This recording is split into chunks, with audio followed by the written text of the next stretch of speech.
Okay, here we go. Part 2 of how to perform squats properly. Okay, the first thing is your setup. If you're a golfer, they call it your address. You want it to be the same every time. So the first thing Jeremy's going to do is line his fingers up on the knurlings, which is the part of the bar that we showed you on the chest exercise. Okay, so make sure he's centered. And now he's going to come underneath the bar and put the weight. Now I'm going to come around to the other side here so that you can see where the weight is resting on his back. You see that it's down. It's not up here across his neck bones, which a lot of people do, and it hurts their back, but it's actually resting down on the shelf of his shoulder bones, and it should be comfortable there, okay? Now he is going to just stand up, okay? So going back to that, Jeremy, if you'll repeat that for me. First he's got, put your feet forward a couple of inches, only because we're using a Smith machine and we're not using a regular squat rack. This is a 15-pound bar, and a normal Olympic bar is 45 pounds. But set up on a Smith machine, you want to go forward just a little bit because of the positioning of it. So you can see his feet are together. So what he's going to do is just stand up straight and unlock the bar from the rack. And then he is going to widen his feet to shoulder width.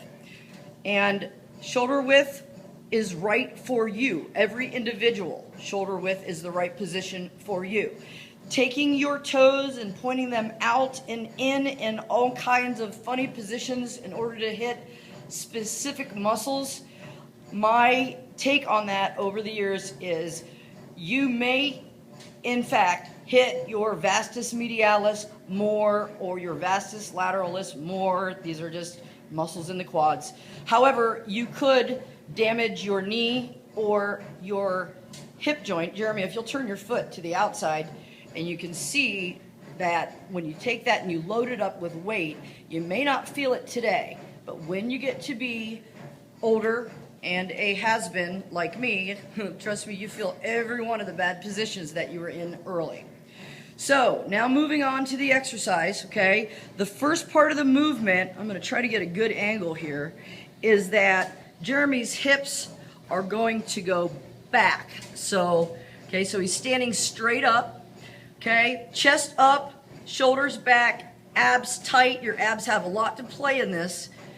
And go ahead, okay, first hips back. Now he's going to continue to bend down just to parallel. Now the other thing I'm going to focus on is his feet. He has his weight on his heels, not on his toes. Okay, go ahead and come on up, Jeremy. Okay, that was perfect. Now we're going to do it again, and I'm going to try to get a little bit of wider shot of that. Okay, hips back. Sit down like you're going to sit in a chair behind you. Do you see how far back his butt is? And up.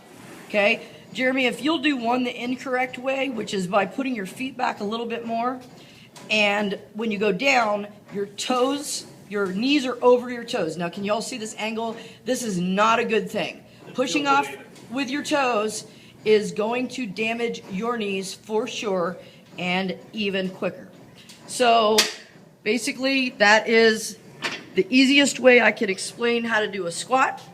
And thank you, Jeremy. You did a great job.